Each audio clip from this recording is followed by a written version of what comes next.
Linda Basinger. Here. Dennis Anderson. Here. Amy. Here. Kathy Hogan. She's excused. Tom O'Brien.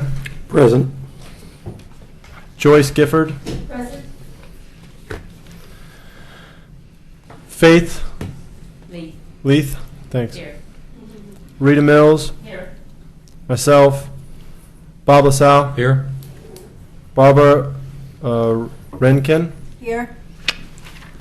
Harris Gwynn. Here. Karen Morey. Here. Gary Fergus. Here. Bill McConnell. Todd Lass. Here. Byron Boyce. Brian Boyce here. Aye. I think I did that last time too.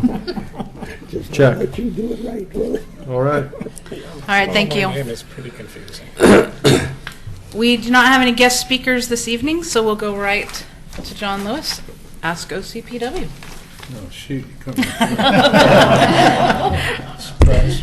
you off guard. Well, I've put together a variety of things, just short updates, so I won't take too long, but wanted to make mention that the city has decided to change the utility bill. It's cleaner, less repetitive, got good information front and back. I didn't make copies of it, but just know in your next month's bill you'll see a new utility bill. And the other thing we're doing is we're actually outsourcing that service. So we send the data to the company in Bend, and they pull together our bills and send it out, and they do that at a more efficient in a more efficient way than we do it internally. So, and we've got a large bill folding machine and printing machine that occupies a fair amount of space, so we'll be able to rid ourselves of that particular item. So we're looking forward to that. So there's a little update on that. I wanted to mention that we met with TriMet this week to talk about some of the bus changes that they're making with regard to when the Milwaukee Light Rail actually fires off and starts running, which is in late December. Too many details, but I would say that for Oregon City, there is an increase in busing, mostly frequency, not routes. So lots of, well, I don't believe there's any route changes. I think it's all about frequency of travel. So they're doing some of that, or they're implementing some of that sooner rather than later, but the majority of the changes will happen once the Milwaukee-Portland transit line is running. And so they're still looking for public input. They've had a couple of public open houses in Oregon City. However, the final open house that they're having is in Milwaukee at the Milwaukee High School on November 6th, 2014. Now you're going to ask me time, and I'm going to say I'm not sure. So I guess I would just put that date on your calendar, and if you're real interested in that, I know it's on their website. Just to let you know, John Trimet will be coming to our November meeting, which will be right before the meeting CIC here. meeting. So it'll be right before. They were able to arrange that. That's my understanding, yes. So We they'll- made that suggestion, so we're happy that will work out. But I think good things for Oregon City with regard to TriMet. Metro, there are a couple other projects that have been ongoing for some time. A program called Climate Smart Communities, which talks a lot about how to use other modes of transit besides your vehicle, and how cities and counties can better equip those who want to get from point A to point B, and how that might happen. And it's got some guidelines associated with it. It's a pretty extensive guideline. And again, they're accepting public comment as well up through October 30th. So there's a couple of websites I'm going to just mention. It's called, there's an online survey. It's called makeagreatplace.org. All one word, makeagreatplace.org. And then, of course, the Metro website's also got good information on that, Climate Smart Communities. And it really talks a lot about the problems associated with greenhouse gas emissions and how they impact our communities. And it's got a lot of measures in there. There's good flyer information as well. You can pull down off the website. It's in pretty easy to follow formats, and you can see what climate smart communities are really all about. We're not the only state or metro region that's proposing climate smart communities. So take a look at that. And while you're on there, Metro's also got their 2014 urban growth report. And for those of you who are interested in Metro and how they document growth in the region, it's not just about Oregon City, it's about the region. So it talks a lot about demographics in our area and how we're doing as a region in terms of meeting our growth goals and where we're at with that. So for instance, Damascus was projected to have much more growth than it's had. If you've watched the news at all, you know that Damascus doesn't quite agree with that. So some of the forecasting that was done for Damascus is quite different, and so some of that will be reflected in this report. So again, pretty lengthy document, pretty large amount of effort on Metro's part. I'm not going to go through it in detail. I'm just going to recommend you take a look at that. City Commission has been working through a variety of decisions with regard to sanitary sewer. So we started about 3 years ago our sanitary sewer master plan, and we've been working through that and finally have finished it and have an adopted plan. So the City Commission adopted that through the second reading, I believe. Yeah, we're done. So we've got an adopted master plan. So I know that's not always interesting to everybody, but I find it very interesting stuff. So, along with that came, which we've also talked to you folks about, the 4 areas that we're calling moratorium areas, where we're going to have to do build some larger pipes to convey the sanitary sewer that's projected to flow through that area in high weather flows. So, the moratorium prohibits most development, almost all development, with the exception of small remodels. So everything else is pretty much prohibited until we get those moratorium areas and the pipes that are constrained replaced. So there's a capital plan that goes along with that was in the master plan, but we've actually filed for that moratorium.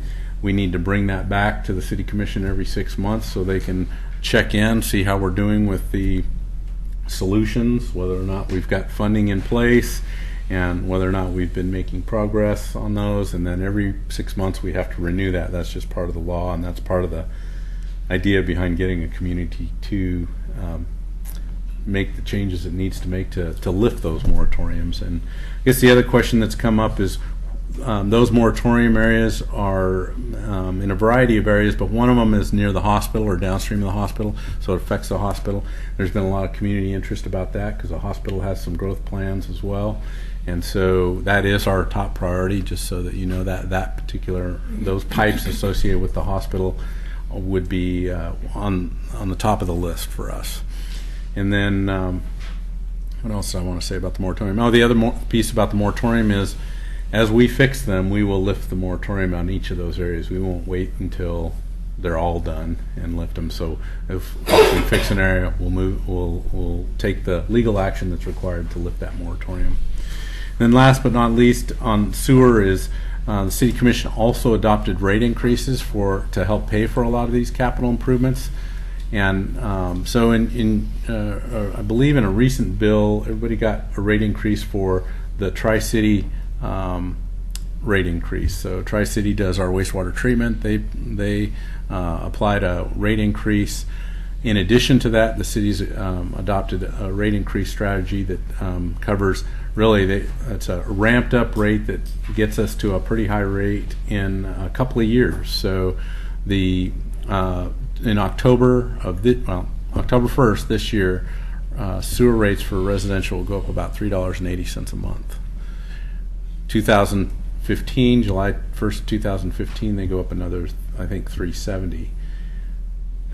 Those rate increases will be specific to moratorium areas and as we repair the moratorium areas, we'll also be looking hard at what we call infiltration and inflow. So leaky pipes. We need to fix our leaky pipes, or we're going to have more moratorium areas in the future. So we want to get pretty aggressive with reduction of infiltration and inflow. And to do that, those are very expensive projects. We'll be moving into neighborhoods, those with the most leaky prone pipes, and taking those on comprehensively. We're going to do that in a way that, one, will hopefully repair those problems and reduce the flows in those neighborhoods, but it'll also hopefully avoid some of the new streets that we've just paved. So we do want to be methodical about how we take care of those sewer moratorium areas, but also as we move into the neighborhoods and start looking at those old pipelines that during the wintertime carry more, probably up to 10 or more, 15 times the amount of flow that you would normally see on a dry weather day. When you got a leaky system like that, it just really inundates the pipe systems, and for that matter, it inundates the treatment plant as well. So if we don't get a handle on that infiltration and inflow, we'll see both pipe capacity problems, and we'll see treatment plant upgrades that weren't planned, because the treatment plant, their assumption has been that we will reduce flows, not increase flows. So big rate increases that are more than what we typically like to apply, but necessary, very necessary in this case. Let's see. I wanted to mention, this is mostly for what's the newest neighborhood called? Three Rivers? Three Rivers. So this applies. Two rivers, yeah. I knew that sounded wrong. Some rivers, I yeah. just thought we extended up to the Tualatin. Well, where's Abernathy? It's in the there? sewer Abernathy water. It's and- in the I guess that's a creek. That's a creek. Okay, all right. We could Two call ourselves rivers. 2 rivers and a creek. There you go. Irrigation ditch. One thing that I wanted to mention is we've got flyers out in the lobby, and this comes by way of our National Flood Insurance Program. We've communities that have a history of flooding have what they call a community rating system, and in Clackamas County, Oregon City is the only community that has gone through the effort to actually implement a program. And we feel pretty good about that. It's a lot of work that goes into us actually implementing that program. And as a part of that, those people who have regular flooding get discounted, well, assuming they're paying flood insurance, they would get a discount on that flood insurance program. And in the past, it's been, I don't recall the dollar amounts, but it's been significant. And as the federal government struggles to fund some of these programs, we know that those flood insurance rates are going to go up. So it's going to be even more important that the city have a program. And it's the kind of program that, obviously maps those flood areas, has provisions for those flood areas, educates the public in those flood areas about how to deal with their flooding and how to minimize property damage. So this flyer is something that's new. It was something that was required of that program. And if you should grab some and take them to your neighborhood meetings, Byron, because Yeah. there's a lot of useful I have information. got them a couple of times in the mail in the last year anyway. Yeah. So that's part of the program as well. We're required to make sure and try to touch base with those people in those communities that are prone to flooding. So, and again, we're the only one in Clackamas County, even though there's other areas in the county. So I think that's a big deal. The city's got a fair amount of public art in the city, and we're using a summer intern right now to do an inventory, and we've got anything from murals to some of the statues that you've seen, paintings in City Hall and other buildings where there's that art is displayed. So we've gone through and we've done the most extensive job I can. I think Nancy helped start this, and we've been able to build upon that using a summer intern to look at that. And then along with that, we worked with Clackamas County Arts Alliance, and we brought on a curator or a conservator, not a curator, a conservator who has an expertise in various kinds of art and how to maintain that art so that it stays around maybe a little longer. So things like murals on painted walls, sometimes those don't last very long. But other things really can, as long as we take care of them. And a lot of the art in this town was built through public projects, And while we were able to pick the art and place the art and view the art, maintaining the art is something that we haven't necessarily been doing much of. So this conservator provided us some recommendations. She didn't look at every piece of artwork we had, but she spent a couple of days in Clackamas County, one pretty much dedicated to Oregon City, looking at a variety of art pieces that are out in the weather and providing some recommendations on how the city should pursue maintenance of those facilities. So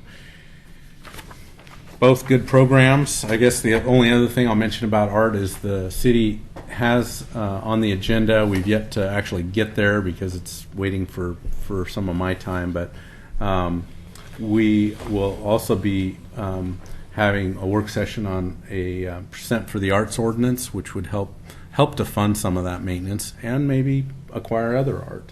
And so other cities have percent for the arts ordinances, and percent for the arts ordinances are usually associated with new public buildings.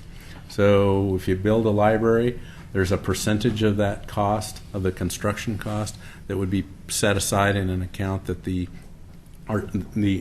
our case, our code says an arts commission. So we don't have an arts commission right now, but assuming we get some funding, then we would utilize an arts commission to kind of help guide how we would spend that money and how we would utilize that money, and just help guide art programs in the city. And in the past, it's mostly been done through public projects. So project by project, we bring on a small committee to help us through a art selection project. So good stuff with that as well. And other than that, construction's winding down. With the exception of McLaughlin Boulevard, we've still got a fair amount of work going out on McLaughlin Boulevard, but most of the season's paving projects are done. Most of our water line and sewer line work is done for the summer. And if you've been on Washington or Jackson, lots of new ADA ramps. So for those of you that don't know, our pavement maintenance fee was intended for curb-to-curb pavement, right? That whole program was just about pavement preservation. And a few years ago, not too many years, less than a couple of years, it's been made very clear in the guidelines for special needs or Americans with disabilities that if we touch a ADA ramp that's near a paved street, that we need to upgrade that ADA ramp to comply with the ADA rules and regulations. And so that's a new deliverable that we hadn't intended to use the pavement maintenance dollars for, but it's a regulatory requirement. The City of Bend has been sued over not taking on that kind of requirement. So, and there may be other cities in Oregon, but the City of Bend is one that I'm familiar with.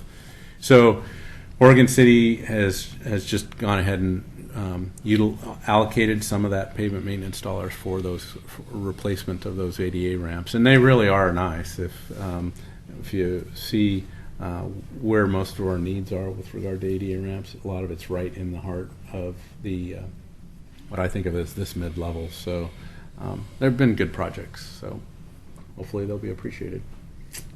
That's it. All right, we have some questions. Tom?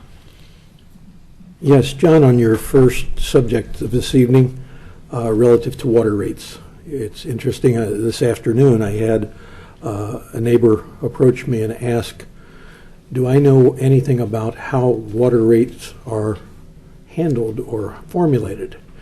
He claims that for the past 4 months, his bill has been identical. And I said, well, I really don't know how they measure it or bill it or charge it, but I'll see if I can find out. I figure you're the guy who knows what the formula is.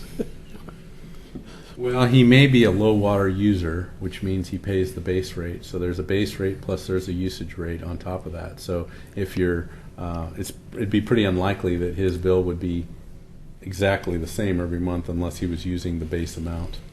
Okay. What is the base? Because usually do you know? the dollar amount. No, the units. The units are, I think they're 100 cubic feet. 700. It's a weird unit. It's Could you email it to me, because I would Yeah. like to get back Well, to I'd be him. curious too. Mine's exactly the same. yeah, for water. Water only. Right. Yeah. He said he's gone out several times and looked at the meter, and he said the numbers are off, but I realize there's billing delay and that sort of thing.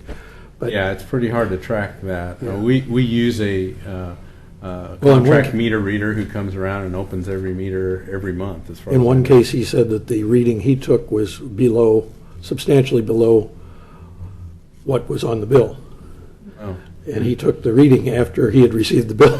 So there was some delay in there, and, I'd be it's interested. something I've never paid attention to, but Yeah, that sounds a little fishy. I'd be interested in actually knowing where that was at.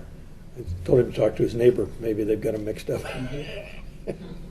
Read his neighbor's meters. Yeah. Because he's got 4 people in his house, and his neighbor's only got 2. Yeah. Well, I guess the other point would be to direct him to utility billing because they're really good at sending people out to double check reads. So, Okay. we don't have those kind of problems usually. So I'd be curious about that. Okay, thank you. Either get me his information and we'll get in touch with him, or he can get in touch with us. Okay, thanks. All right, Bob? When a moratorium is lifted for the sewer, are the contractors that were proposing development in those areas automatically notified that it's lifted? And also, are the neighborhood associations notified? I'm not sure on the back end of how we're going to go through the process. I believe that it's it'll be definitely in a public meeting. Whether we'll actually send notices or find a way to notice those property owners, I don't know, Bob. Is it your It seems like it'd be thought the that right thing to do. If a contractor had a proposal Yeah. held up because of that. Okay, any other questions for John? Oh, Joyce? Couple questions, John. Number one, when you said the new utility bill that we're going to be receiving, you meant to say utility bill format, correct? Because we're not going to be changing the rates. It's a new format for our bills?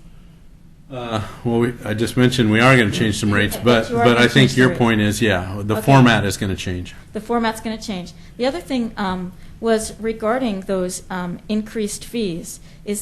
Are those increases citywide, or are those specific to the areas where the sewer lines are blocked? It's citywide. Citywide. So everybody by next July is going to be paying close to $8 more a month. That's right. More a month on their sewer. Yes. I just wanted to make sure I understood that and was clear. Yeah. It's a big ask, but it's a big need. So that's something Any possibility, express once those moratoriums are all lifted and the pipes are replaced, that there would be a decrease ever in our sewer rates? Just a thought. Just a thought. I would love to say, yes, but I'm not sure. I think what's interesting is there's been a lot of focus on the moratorium, but in reality, there's a reason for that moratorium, and it's the problems that are upstream of those capacity constrained areas, and those fixes are a lot more difficult to deal with, and they're expensive. We may go into each property and have to replace that lateral, because lots of times the main line is reasonable, but the laterals may have been built to a lesser standard, and they're the main leaking problem. So it typically touches on everybody in that particular neighborhood when we go after I&I, or infiltration and inflow and leaky pipes. We need to do it comprehensively, and on a cost per foot or a cost per property owner, it's very expensive. Okay, any other questions for John that I might have missed? All right, we will move on to Amber and the Chamber of Commerce update.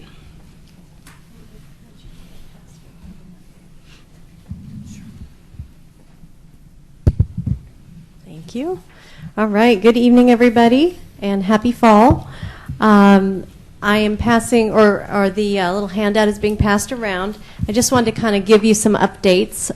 The newest update that you'll see on the front of the flyer is in regard to the Oregon City Biz Fair and Harvest Fest, which we completed this last Saturday down at the end of the Oregon Trail Interpretive and Visitor Center. It was a fantastic day. We had a a lot of business booths set up. We had a lot of fun things for the kids. I think the biggest bummer of the day, if you can use that terminology, is the trebuchet that was created by Clackamas Academy of Industrial Sciences ended up breaking during the course of the day. Doggone it. But it's a great teaching tool for those kids to go back and figure out what went wrong and find a way to fix it. So in the end, there's a plus. And then certainly we would have loved to have had more visitors that day come through the grounds. But it was a beautiful day, and there were a lot of things competing for people's attention that Saturday. So anyway, I did share some photos from that event, just ones that I had picked up from my camera or through my camera. On the back side, there are a few things coming up that I wanted to point out for everyone. If you weren't already aware, we have a great resource in Oregon City called Sycamore Lane Therapeutic Riding Center. Who has heard of that? Show of hands. Okay, most of you, it looks like, are familiar with that. This center is completely nonprofit.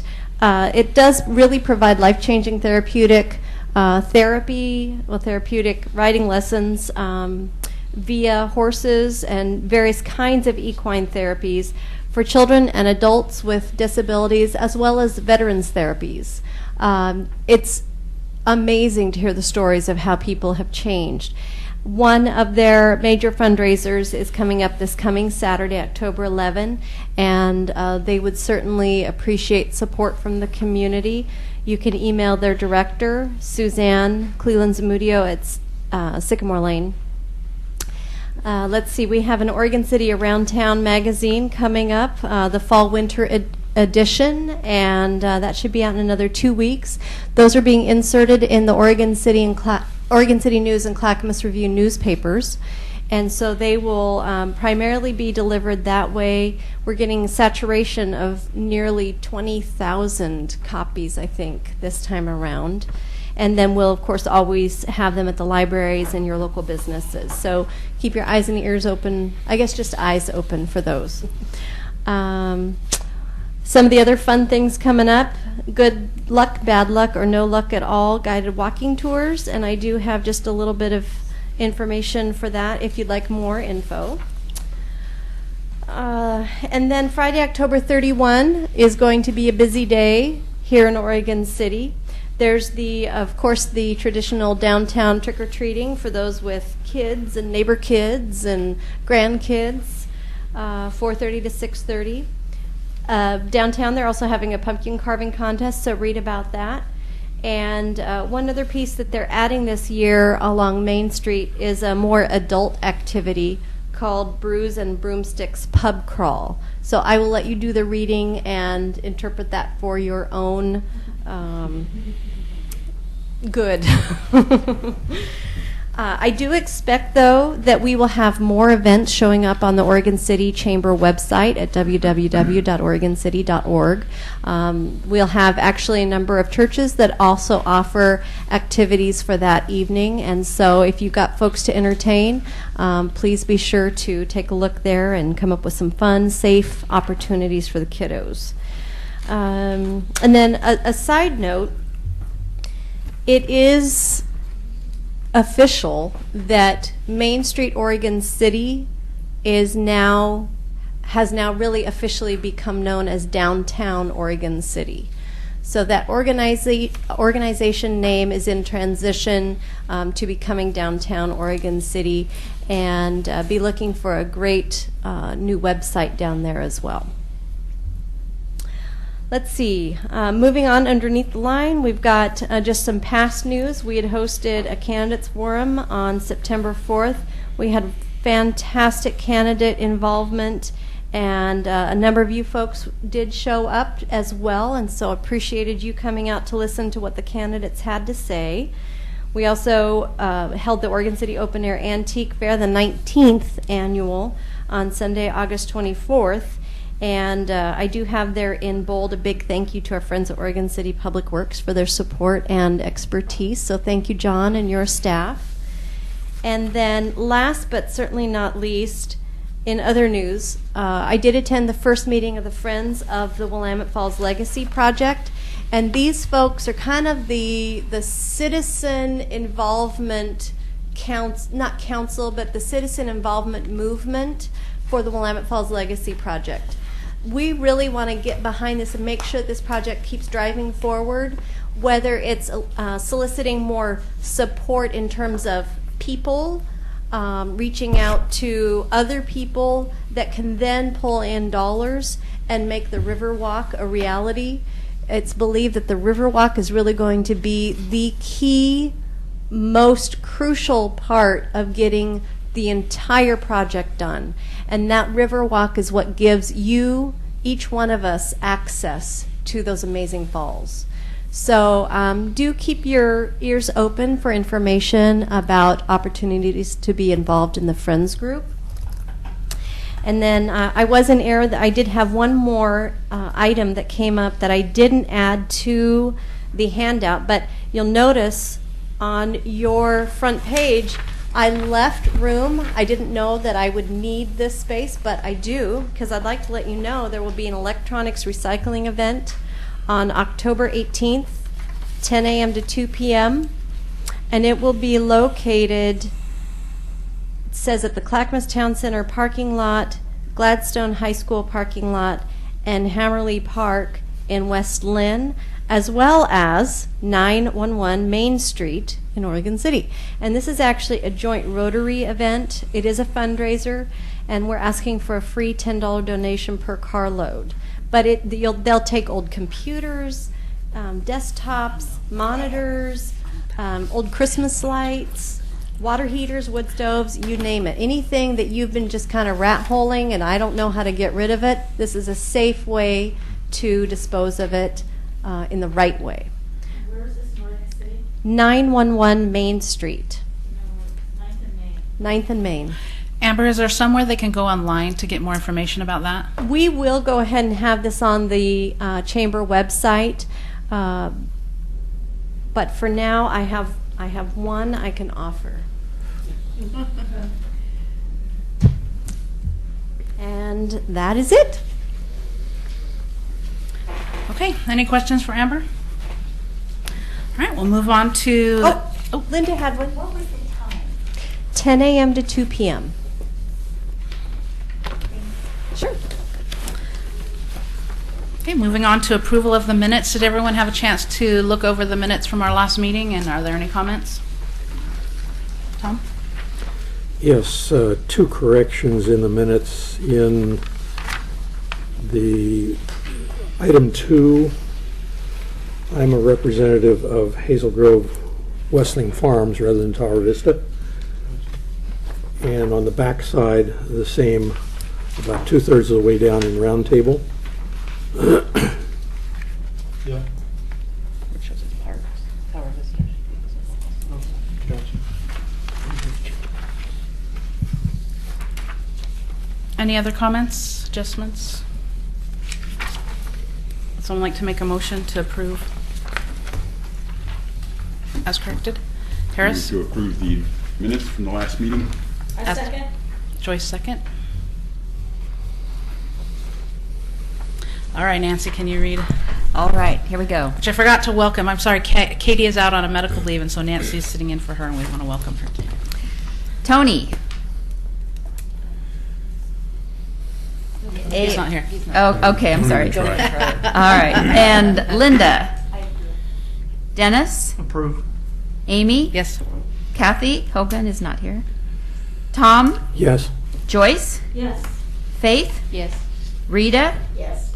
Kurt. Yes. Bob. Yes. Barbara. Yes. Harris. Yes. Karen. Yes.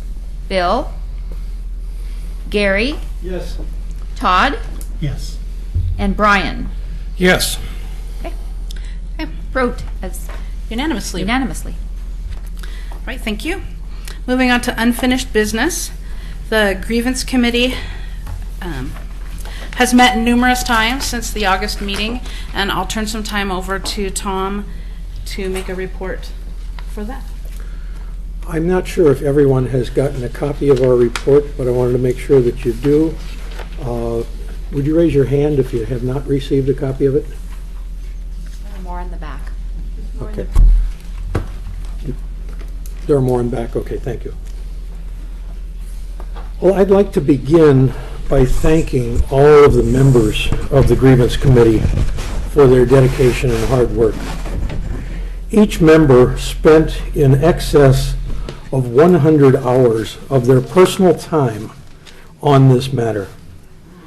At home, prior to the meetings, they read 200 pages of information and documents, trying to understand what the dispute in Kanema neighborhood was all about. They participated in 3 meetings discussing what they had read and questioning items that were unclear to them. To devote so much of their personal time to this project shows real commitment to Oregon City and to CIC. It has been a pleasure working with these dedicated individuals, and I would like to ask you to please join me in acknowledging Gary Fergus, Faith Lath, Todd Last, and Amy Wilhite. It was a real pleasure working with these individuals. Now, on to the report. And I will give the report, and then I would ask that any of the members of the committee who wish to make comments in addition to that have an opportunity as soon as I'm completed. I'm not going to read the entire report. You all have it. I'm not going to ask you to read the 200 pages that we read, but I will direct you to the second page because it was pretty obvious that according to our own CIC bylaws, which are a little bit in need of revision, that whatever this grievance committee came up with would be strictly a recommendation. There's no requirement that the Kanema neighborhood take those recommendations or do anything with them. But after reviewing everything, our recommendations to the Kanema Neighborhood Association are: number 1, we suggest that the Neighborhood Association consider the following actions. Conduct a review and a revision of your bylaws. Just as an example, your bylaws currently state that your elections for officers are to be held on the second Tuesday in November. In the very next paragraph within your bylaws, it states that your November meeting is on the third Tuesday. I'm not sure how you managed to do that over the years, but that's what your bylaws call. Second, set up a grievance committee within your neighborhood association. Third, consider holding new elections to advance the opportunity to reunite your neighborhood. Fourth, conduct educational meetings regarding land uses in a historic registry district. We initially were not, well, we really did not intend to get into the other spats that were going on in the neighborhood, but when we were asked to look at this 148-page document, about 2/3 or more of it had to do with things other than the elections that took place in the neighborhood. In going through those, we realized that some of the problems may have to do with land use issues, therefore that recommendation. Prepare a handout to give to new homeowners regarding land uses in a historic district. Merge your neighborhood association with the McLaughlin neighborhood. Both have similar concerns regarding historic homes and neighborhoods. And lastly, use a mediator to help resolve this or future issues. And we have provided 2 sources to you that you can contact. Amy Cleary with the County Mediation Service. I understand that particular service is no charge. And I have talked to several people who have used it and been involved with it. They state that it's been very effective for them. So those are our recommendations, and I would now like to turn it over to any of the members of the committee for any additional thoughts or comments they may have. Faith, did you have anything you wanted to add? No, after 2 or 3 revisions, I think we got it. Todd? I agree with what he said. Gary? I agree with the rest. The only thing I would point, at the top of that second page, it said that a third meeting was called at the request of Linda Basing, and that was actually called at my request. So that would be the only change, and I'm sorry I didn't give that to Tom ahead of time. I'm sorry, too. That would be the, that would be the only thing I would add. I really appreciate the time that went into this. I don't know if you can appreciate that unless you were actually there, and they spent a lot of time and went through a lot of hassle, and I went to the Kanema Neighborhood Association meeting that was just held in September, and it was a wonderful meeting. I thought it was handled well. I thought that it was a great turnout for them, and I was pleased to see that it went forward. I would suggest that you consider these. I was surprised that nothing was brought up again at that meeting, but maybe everybody's okay with it. But then later I noticed that there were still some hard feelings out there. So I would just suggest that you take this and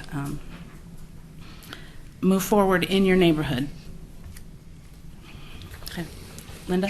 And thank you. I understand that was a lot to go through, and I do appreciate the time, the effort you put in there. Make sure you talk in the mic so that. Oh, thank you.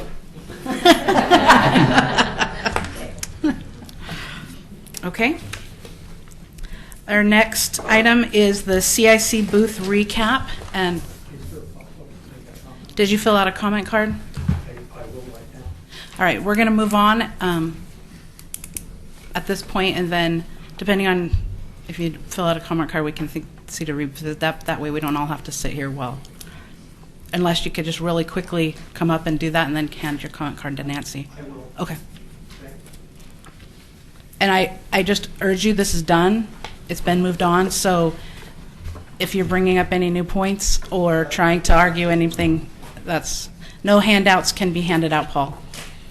No handouts. We're done with this is done. The grievance committee's done. If you have new information that you had concerning this report, you're welcome to give it. It's just bringing up things about other issues. This isn't the place to do that. Okay. Well, my name is Paul Edgar. Many of you know me from being involved on the CIC for a long time. Just as a statement of fact, an election was held in November. Okay, but Paul, we've read the documents. Okay. It's all done. Excuse me. I'm trying to make a statement about something that's new. Can I? That's new? Yes.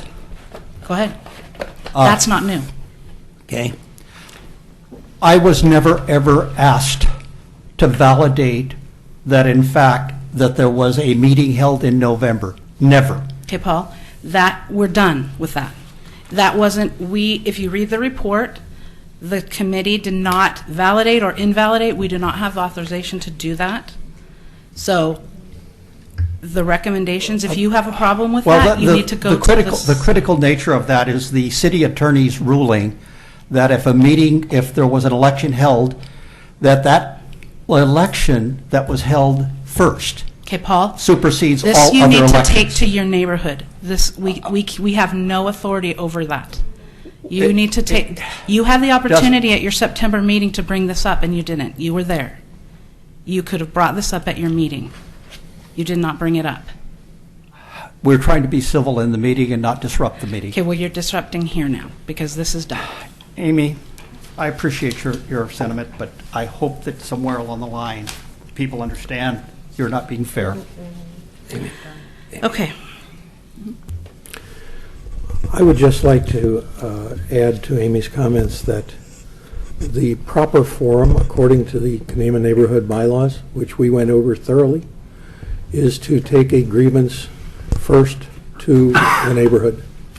And so if you have something that is new and different information than what is in the record, we could only rule on what is in official records. And therefore, the 200 pages of documents that we looked at probably did not address the information that you want to bring forward. And I would recommend that you take it as a grievance to your own neighborhood. Thank you. Okay. Moving on to the CIC booth, we had 2 events at which the CIC booth was at, and I asked Faith if she would just talk a little bit about those. Do you remember that, Faith? Yeah. Okay. We handed out 75 brochures that Katie gave us. At the safety fair? At yeah. I think we did 75 at both of them. I think it was 50 at the neighborhood Maybe night it was out, and so she 50 did 75 for the. And 75 at the other one. And you know, we had a map, and we had people. We asked them, you know, where you live. Do you live in the city? And then they'd point out on the map where they live. And it was you know, it was a draw for people to do that because they're excited about showing where they live, and then we tell them they live in that neighborhood, and we'd show them the brochure, and a lot of interest. Hopefully, people showed up. But we haven't had a meeting yet. Ours will be tomorrow, but you know, hopefully it'll bring more people out. And we discussed different issues and told them they can get updates on the library and all kinds of stuff like that if they go to their neighborhood meetings and stuff. So anyway, I think it was real positive. Yeah, I want to thank Faith, and I know Joyce was there, and Tom was there, and I was at the safety fair. I don't recall who was at the neighborhood night out, but this is Linda and Barbara. Yay, Linda and Barbara. Yeah. Oh yeah, And Faith. And Linda was there. Yeah. And I think Harris, didn't you bring the booth? Yeah. Thank you. This is a great opportunity that we have. And like Faith said, people came to us, and it was really fun because we would say, do you live in Oregon City? And yeah. And then do you know what neighborhood? And I thought it was really interesting. Those that did and didn't. There were some very opinionated people that participated, and it was wonderful to be able to clear up some misnomers and to get the word out about your neighborhoods. We did tally. Did you bring that? Did you keep that tally? Oh, I left it at home. Oh, we were tallying up, but and every neighborhood at least one person No. came from. Wasn't No. it? Oh, Kenema Nobody didn't have from one. Kenema. Yeah. Oh, that was right. Kenema didn't have one. We even had one from Two Rivers. We did have one from Two Rivers. We were very. That's right. But we had the Kenema- most Very at few the to safety come. fair. Hillendale had the most. No, this is at the safety fair. At the safety This was at fair. the safety fair. And seemed to have had the biggest draw. Yes, we were very proud of that. We did take some notes of things that I wanted to get on the record to remind us the next time we have a booth, some things that we thought about as we were going through. We wanted to make on the flyer, we wanted to see the website be a little more prominent so that we could direct people to the website, because we were saying, go to your website and then you can go to your neighborhood, and so we had to flip it over to the back and kind of show, and it was kind of hidden, so we would like to see that done. It would be nice if we had something to hand out. At the safety fair, Gary went and bought some little lollipops that we handed out, and that was a huge hit because it's all about the kids at the safety fair. I don't know about the neighborhood night out, but those kids, they grab their parents if they see you have something, and so that was a neat draw. Thank you. Oh, Gary did help us set up too. So It wasn't sugarless, though. no. On that note, Faith did recommend, we had talked about maybe having something like stickers or something also non-sugary. Yeah, something to hang it out. It would be nice to have something on the table, some little decoration, something that also helped to draw. Pens. We were digging through our purses trying to find pens, so we need to make sure we have pens, and I think there are pens that we could get. It would be nice to have, we need to redo the sign. Oh, poor Katie. She had the sign laminated, but it wasn't actually laminated. It was mounted onto this card form board, Yeah. and was told that we could use our dry erase marker to mark on it.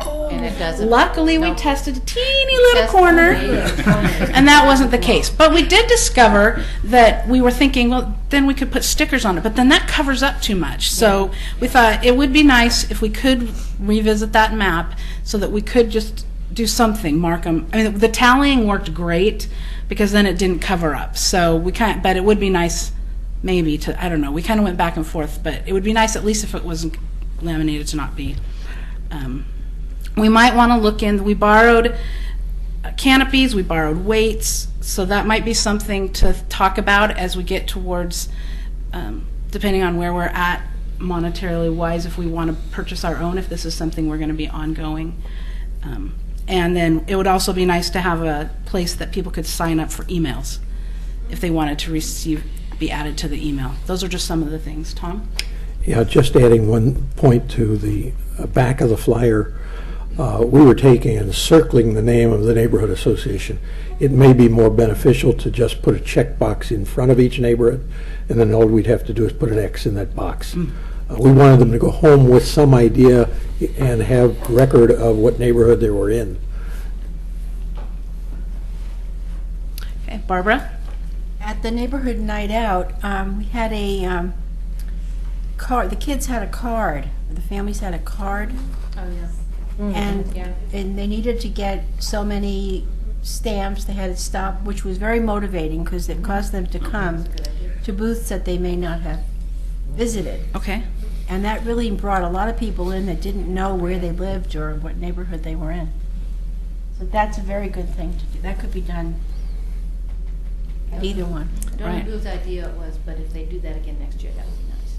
We did talk. I did attend the most recent Chiefs Advisory meeting, and that was some different ideas were brought up there to Brandon. He is the PIC for the fire, and they had a switcheroo because it wasn't very well advertised, and I couldn't find anywhere on the website to attract people to it. The wrong time was on the chamber's website. There were just some little miscues, and they did have a change turnover in employment, so there was.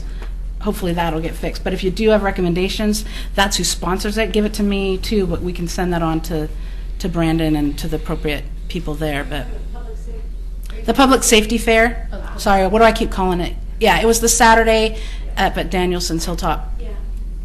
Yeah.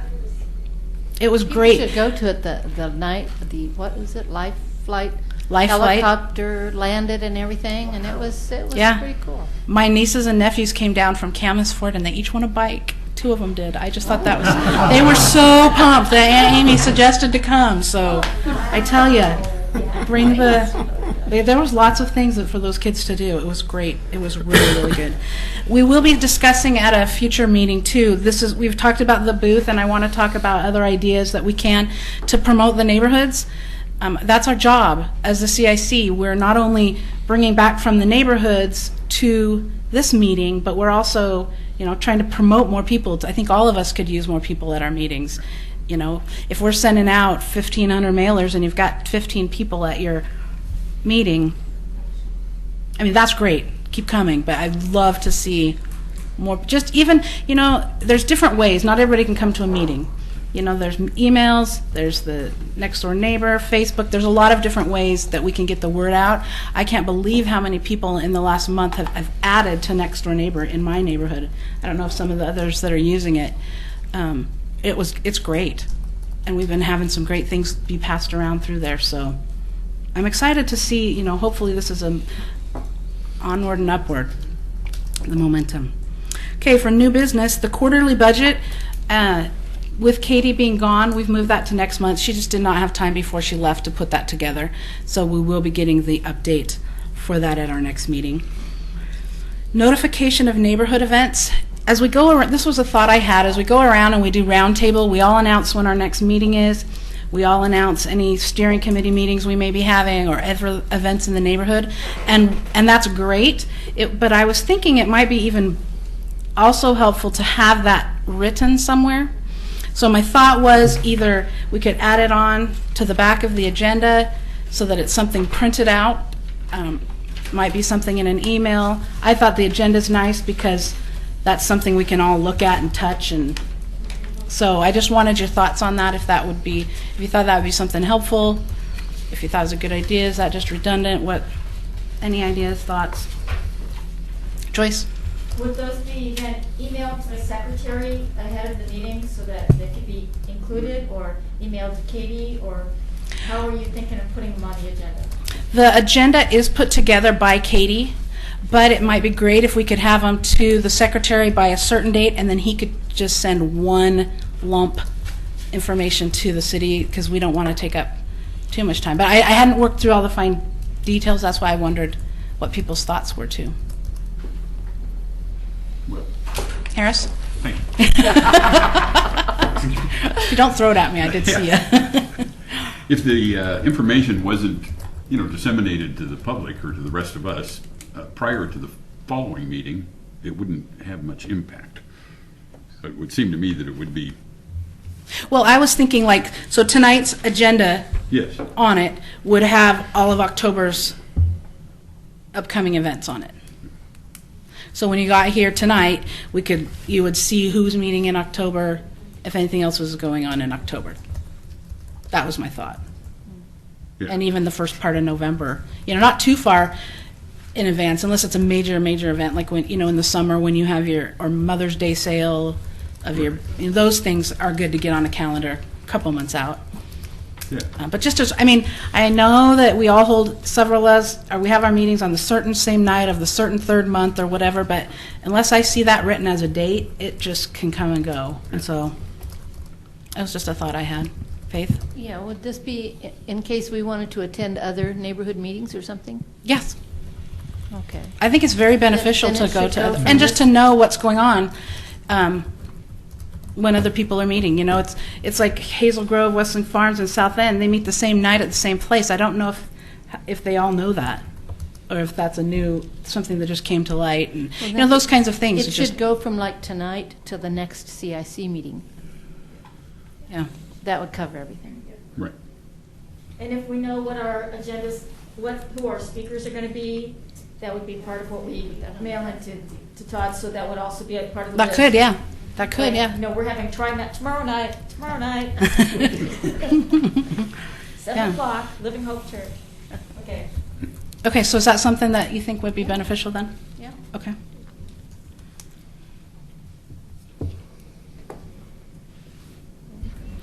Okay. Now, committee time. We have 2 committees that need to be formed tonight. The first is Bylaws Committee. You guys talked about that in August. At the August meeting, there were several things that were discussed. I think one of the things that was noticed was a couple letters were referred back to, and those didn't exist. There was talked about the attendance, and there was a motion made and passed to review the bylaws. I did not see a bylaw committee formed, so we need to do that. So I would rather not just appoint people. According to our bylaws, I can first ask for volunteers.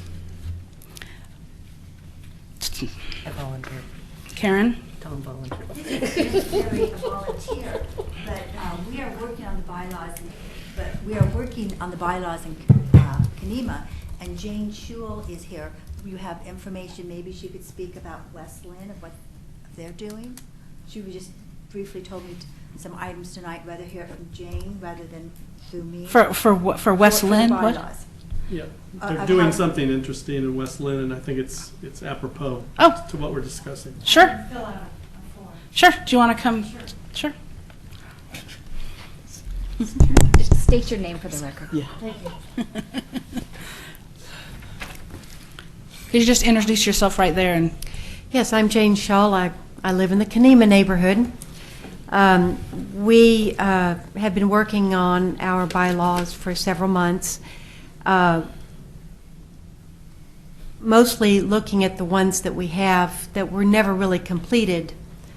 They do not reference the appropriate state laws governing open meetings.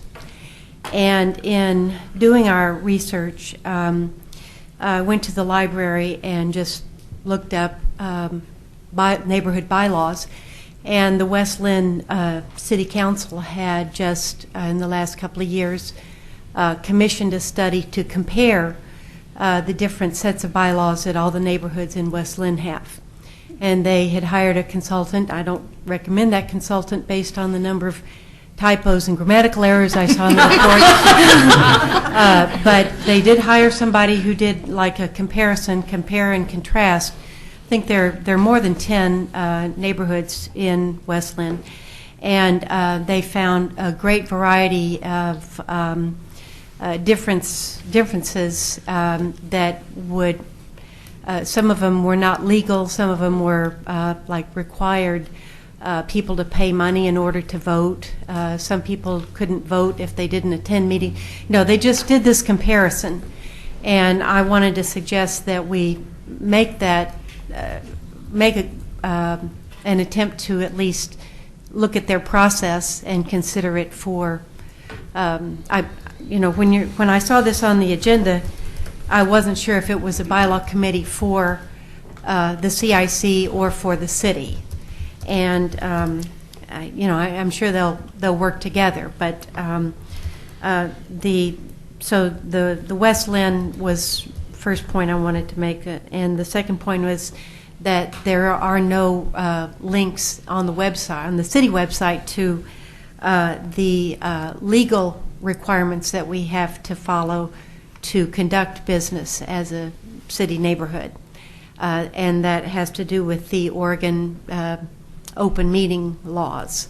And I talked to Katie about it a couple of months ago, and she told me where the link is on the government website, but I thought it would be very helpful if, in fact, the next step in our own bylaws committee will be to get into and study the open meetings law, because I think that has to be the foundation of how we set things up. We're trying to reinvent our neighborhood, and I think we need to start at the basics. Was it a year ago that the CIC, or was it a little over a year ago? Tom, was that what you were going to speak to? Yeah. Okay, go ahead. I was going to let her finish, though. Oh, yeah, that's it. One of the things that I failed to bring up during the grievance committee report was that all of our neighborhoods need to take a look at their bylaws. We already have a suggested or template for bylaws for the neighborhoods that was put together about almost 2 years ago now. The intent was that the various neighborhoods, when they sat down to review their bylaws and update them, would use that template but tailor it to meet their individual neighborhood needs. Each neighborhood in the city of the various neighborhoods has different needs and requirements, but the attorney has already approved that document. And so, therefore, if we use that document, we save ourselves a whole lot of grief. And I think that Faith is one of the first tasks she had when she joined her neighborhood was, because of her background, was asked to serve in that capacity to update them. We are planning on updating ours in the coming months because there are some things in there that we used to have an election at a certain time, but when we had to reduce the number of meetings we were able to have because of costs, we don't have a meeting that month anymore. Is that template available on the website? I don't know that it is, but you can get it from Katie. She was here at the time, and if you fail in that, get a hold of me. I think I probably have a copy of it somewhere. Yeah. In fact, I know I do because I'm working on it right now. Please don't start from scratch, please. We've already tried that, and it's slow. Okay, and we'll make sure that that template Thank you. gets out there. Okay, Bob, yeah. It's funny that template should come up at this time because this month, the Park Place neighborhood is going to have a vote on approval for that very template customized to Park Place neighborhood. So it's a very, very good document, very usable. Okay. Okay, so we had Karen raise her hand as volunteering. Linda? Is this for the bylaw committee? This is for the bylaw review. And it's going to be for the CIC? This is just for the CIC bylaws. I'll be coming to the meeting, make sure whoever is chosen as chair, this was forgotten last time in the hoopla, I want to be at that meeting. I sat in last time with Bob LaSalle when he chaired the bylaws, and he did a fantastic job. We need to make sure we're following it, but I will like my name put down also. Did you want to do that, Harris, then? Yeah. Okay. You're automatically a member. I understand, but I want it down. Okay, so we have 4. Is there one more person that would be willing to join that meeting, that group? Gary? No, I think Okay. So we've got 5. specific than for the bylaws committee. Now we have the nominating committee. According to our bylaws, the nominating committee is a little shorter, it's a little easier, it's a little, Tom, am I getting looks? Didn't you think it was easier last time? Doubter on the side. I know. Okay, according to our bylaws, the nominating committee will be selected at the October meeting. That's where we are right here in election year. Members of the nominating committee are not barred from becoming nominees for office. The nominating committee will nominate at least one candidate for each office and confirm acceptance by each candidate before presenting their name for candidacy to the general membership. The nominating committee will present the names of the nominees to the general membership at the general meeting in November. The wonderful way it was done in the past, I believe Tom did it 2 years ago, was getting a current list from the city of the members that are on and just placed a phone call. Obviously, you're not going to get calls back from everybody, but everyone here will return phone calls. I'm sure they would return phone calls because they wouldn't want to not. Just saying if they had any nominations or wanted to nominate, you can nominate yourself, and then just follow up that those people accepted the nomination. Some people were nominated and did not want to run. We will be nominating for chair, vice chair, and secretary. Tom, I thought you emailed. Tom? You didn't call me. You emailed. You might have emailed. Yeah, I was going to correct email on that. Oh, okay. Maybe I didn't return to my email and I got a call. I sent emails to everyone, and if I did not receive a response from the email, I resent it, and if it still didn't get a response, I sent, at the time, the chief of police, Mike Conway, to knock on a door. Yes. All right, so nominating committee. Do I have volunteers for the nominating committee? Dennis? Tom? I can send an email. Thank you. Good choice. Joyce? All right, I think 3's great. Okay, so after this meeting, the 5 of us that volunteered on the bylaws committee, we can have a quick chat, and the nominating committee also. Please choose your chair and let me know who the chair is for those 2 committees. Did you also Joyce? want to be part of the nominating committee? Yes, just keep me informed of that. I think that's the only committee you're not supposed to be. Oh, wait, I'm not. Oh, Yeah, good. that's the only- Yay. Yeah. Okay, I mean, okay. We just read the bylaws. I'm sorry, I need to read my bylaws. I'll get back to you on that. Yes, I have, the only reason I really wanted the bylaw was just to kind of get everybody on the same page of how, not that the last time we were perfect, obviously not. There's always going to be, but we do have to follow extreme steps notifying people. So Bob was perfect. We weren't perfect. Joyce? I don't know if this is the time to bring it up, but recently I heard that, and Tony's missed a lot of meetings from the Berkeley Hills neighborhood, and Berkeley Hills did not hold their July meeting. And somebody from the neighborhood said, well, according to our bylaws, we are now disbanded, and that there is no more Berkeley Hills Neighborhood Association. So we need to look into the Berkeley Hills bylaws to see if that's really true. I know when that neighborhood was reactivated, that William Gifford spent a lot of time coaxing somebody to chair that neighborhood before Tony stepped up and did that. And it appears Tony has now stepped away from that. And we need somebody from this group to go back to Berkeley Hills and have a meeting with them and see if there's some new leadership that might step forward. You know, some of them are a little upset about some of the ways things were done.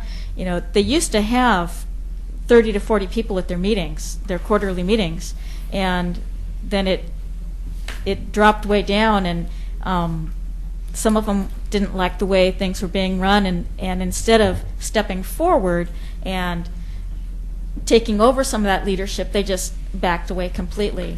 And so I think there needs to be kind of a hand washing done. Okay, we're going to start all over again, and that needs to be done at Berkeley Hills. Okay.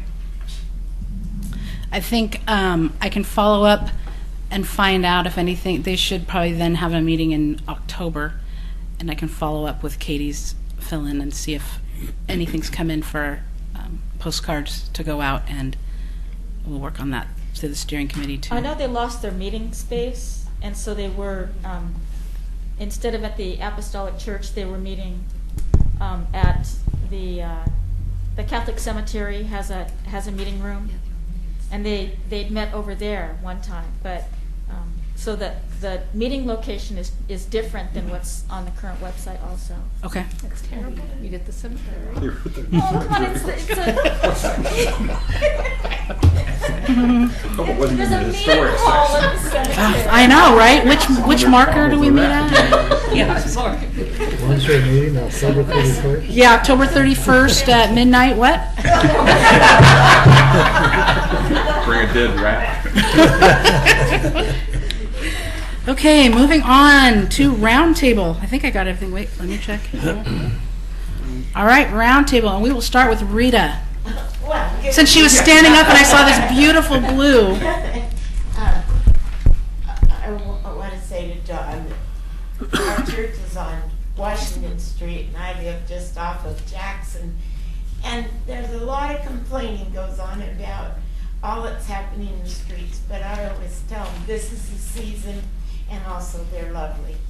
And the ADA access, I've seen a lot of people on Taylor Street, in the street, in wheelchairs, and so you can really understand the importance of that. I don't think I have to stand up. No, you don't. I'm up here.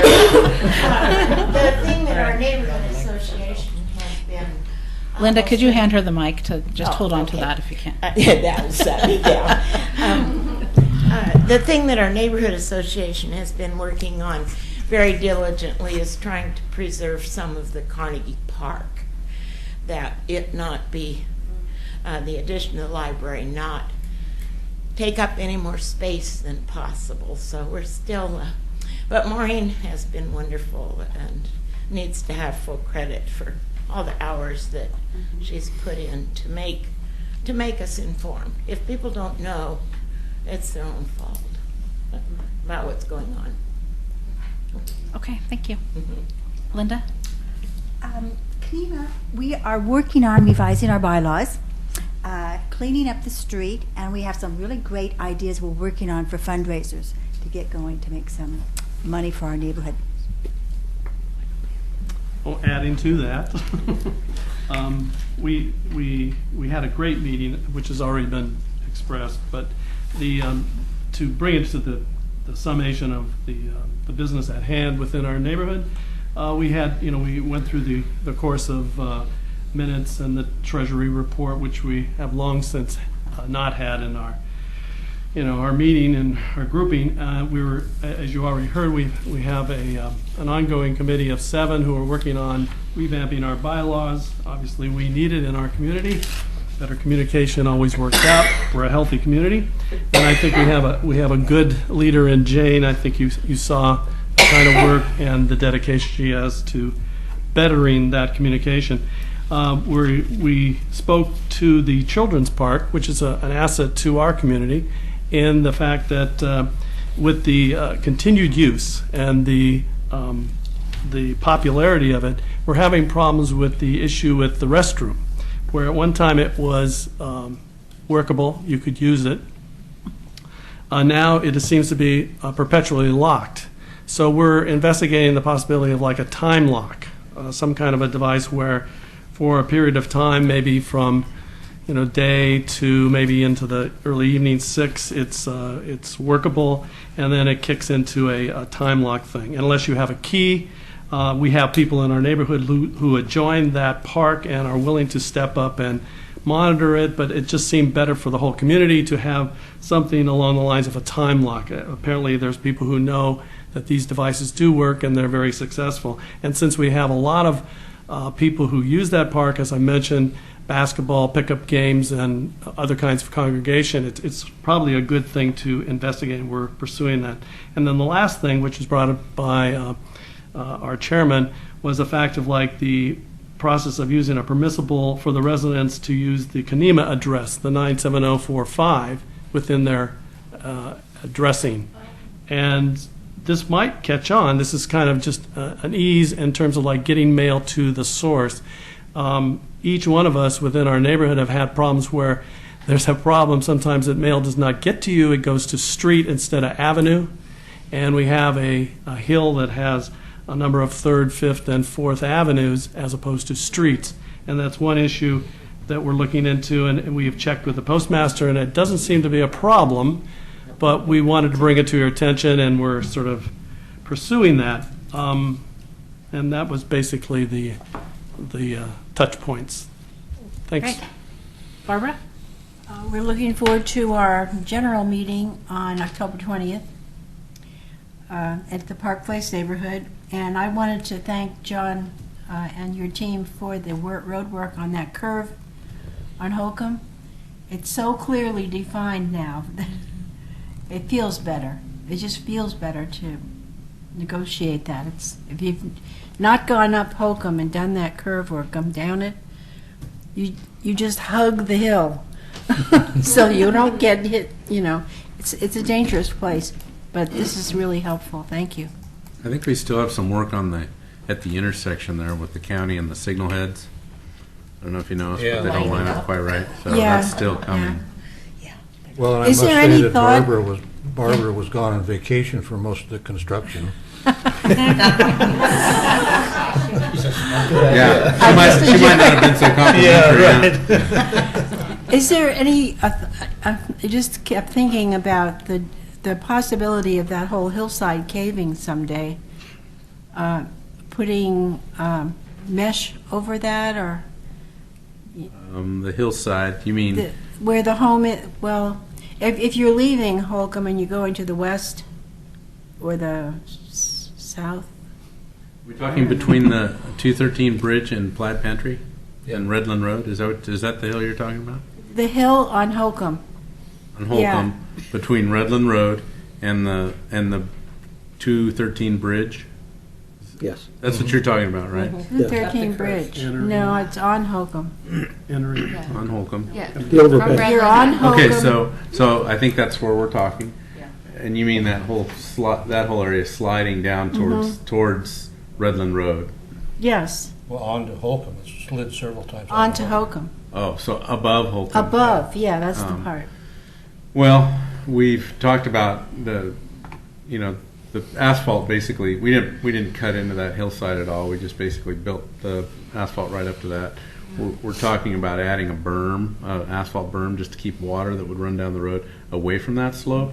But short of that, we don't have any plans for any landslide kinds of provisions. Is that what you're talking about? Something more like... It does.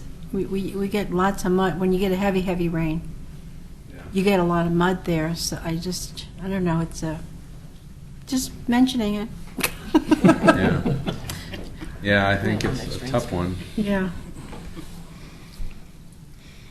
Okay, Gary? Excuse me. Our next meeting is going to be next Thursday night, not on the 16th, and we will be having some candidate information at that meeting. Also, at the the night out, we had a young man there with I think I mentioned it at one of the last meetings, doing his Eagle Scout project, and they did emergency kits for young people, for the children, where they did a fingerprint and then they could take that home and put information on it to hand out to the police, and if something unforeseen should happen. And then he was pretty well pleased. He had like 250 or 300 kits that they handed out and worked on that night. So that was a good project, and it was very informative to the neighborhood. Thank you. Brian? Okay. Yeah, the Two Rivers and a Creek Neighborhood Association is going to meet on the 22nd, which is Wednesday in a couple of weeks. We're going to have Chris Wadsworth talk about Neighborhood Watch, and we will have stuff on emergency preparedness in the future. I did recently ask the head of Clackamas County Emergency Management what's going to happen with the dams if we get the big one. He said, nobody knows. Nobody knows. So I thought that was interesting. So my plans for an earthquake is to move uphill real fast. I did want people to know the Metro has announced their next round of grants. You can go ahead and put in a proposal for them, and all the information on the Metro site. There's Nature in the Neighborhoods, which is rehabilitation of wild areas or park areas, and the other one is for actually building stuff in parks and natural areas. And if you have any good ideas for the parks in your neighborhoods, be sure to network with other groups, and the more the merrier in that regard.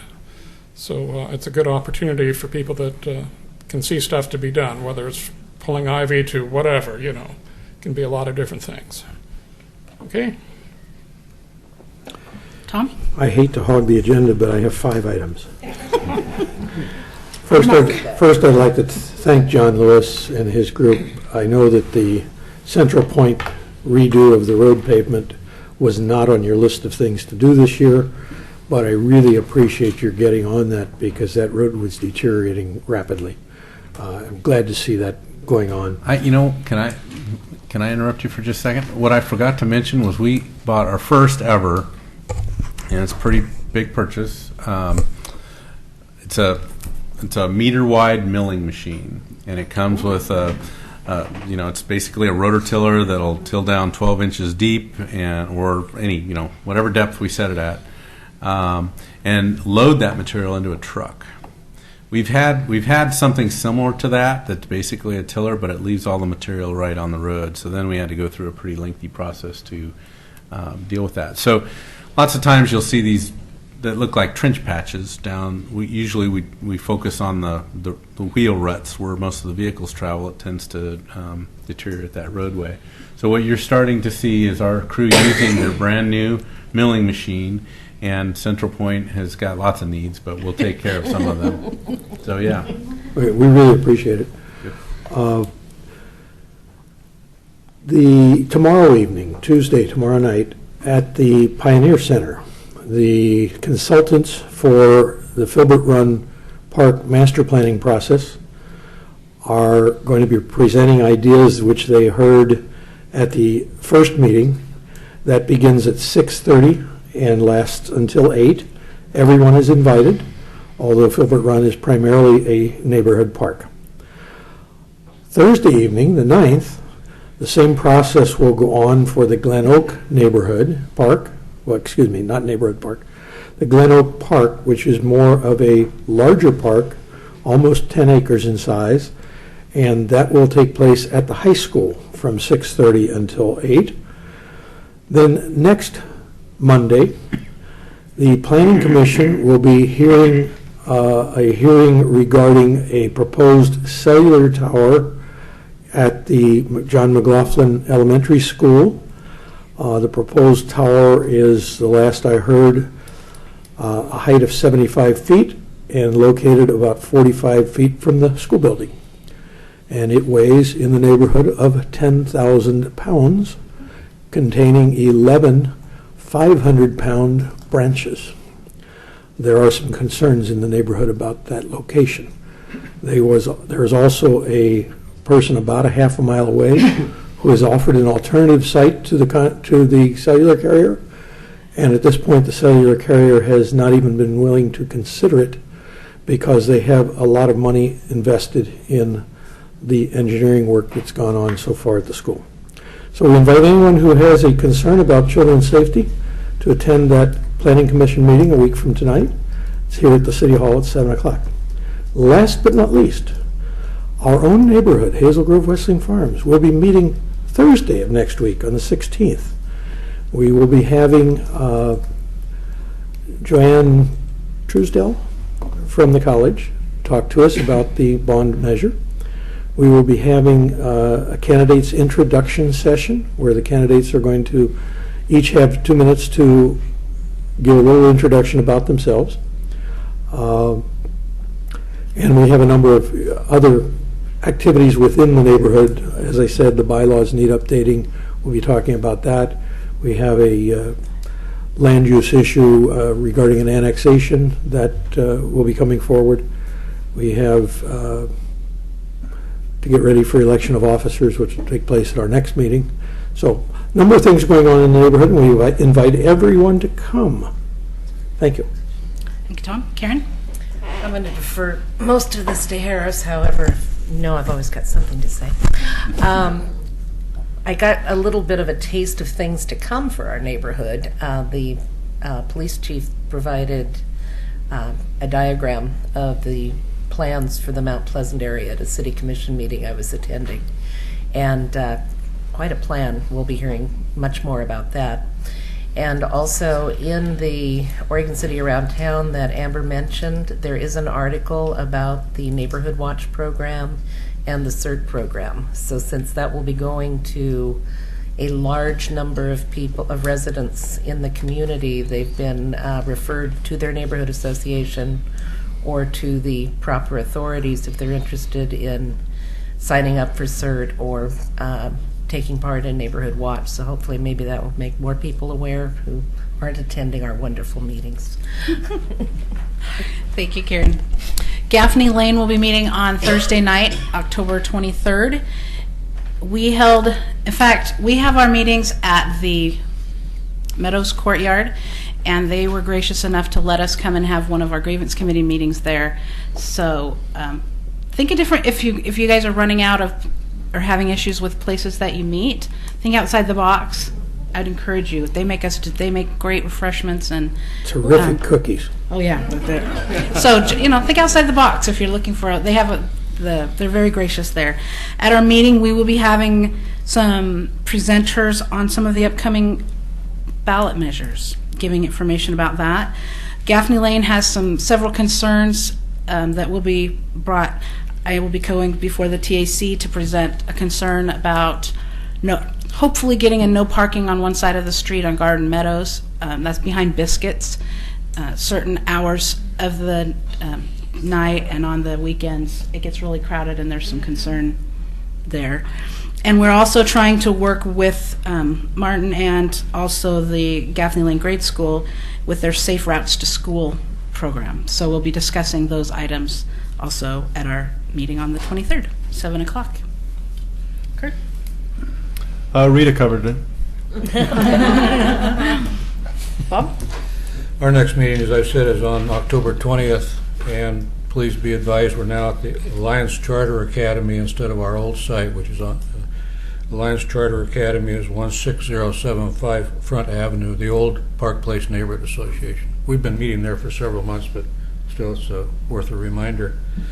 Maureen Cole will be presenting her library issues or updates, and then we hope to have our new bylaws approved that evening, which we've been working hard on. I might bring something up that's been brought up in the past, and that is our budget for the neighborhood associations. And we get a yearly, well now bi-yearly budget to have printed and mailed the notifications to our neighborhoods. However, at the last time the city commission was presented with this issue, they made a point of the fact that we never use our whole budget. There's always money left over, so they weren't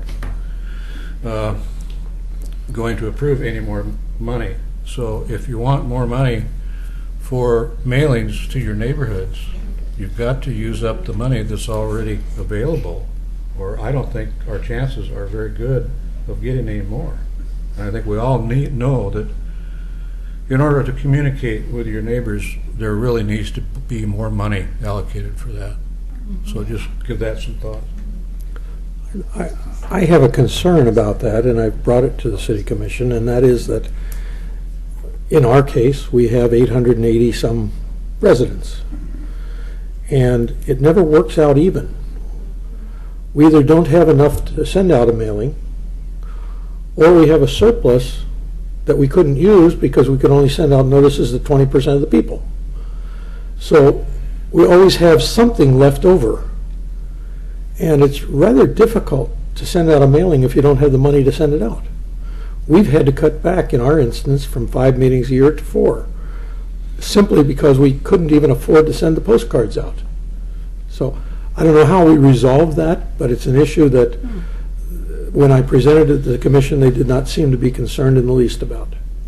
So, Well, what I did with my budget was at the very beginning of the year, I looked at what Katie gave us a printout on how much you could spend for the different sizes of mailings, from postcards on up to 4-page flyers.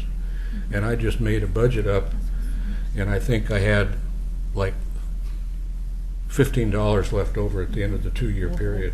So, if you look at it carefully and budget it carefully and see what's available, you can use up the greatest majority of your money, and then we would have a better chance of showing the commission that we really do deserve more money.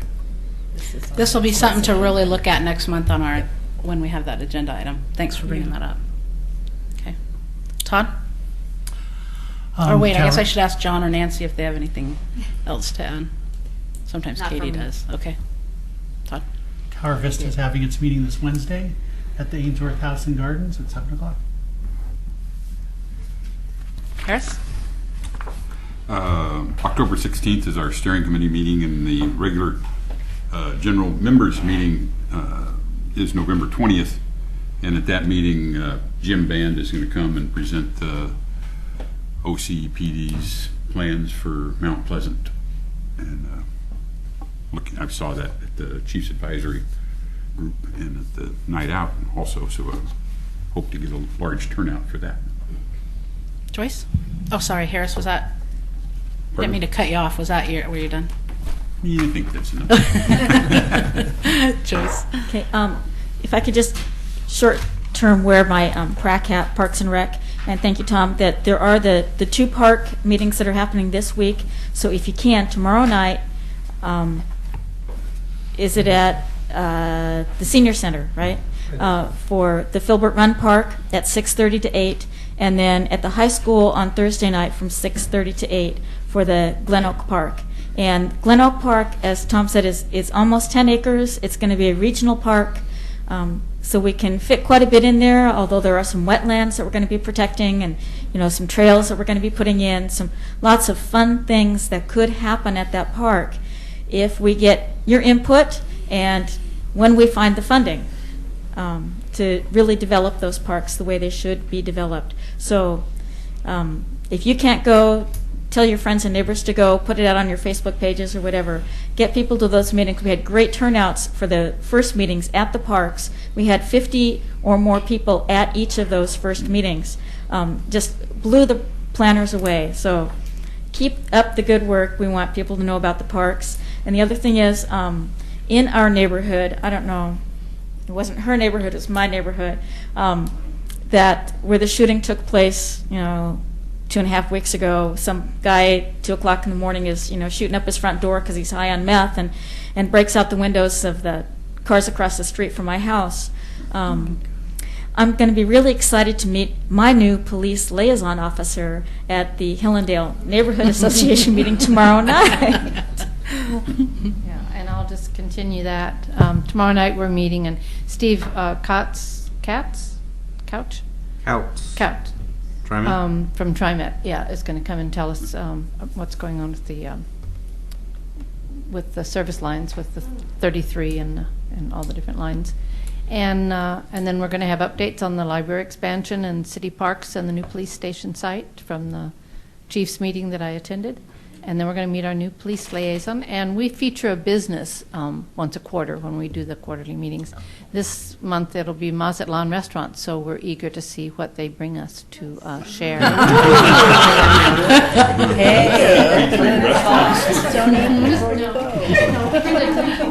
Last month it was was Hilltop Smiles Dental, right? Amber, did you have any last thought? I will do my very best. I'd like to see if maybe Nancy could maybe send this out to CIC. So we'll, okay. Okay. With that, we will adjourn at 8:35. Okay.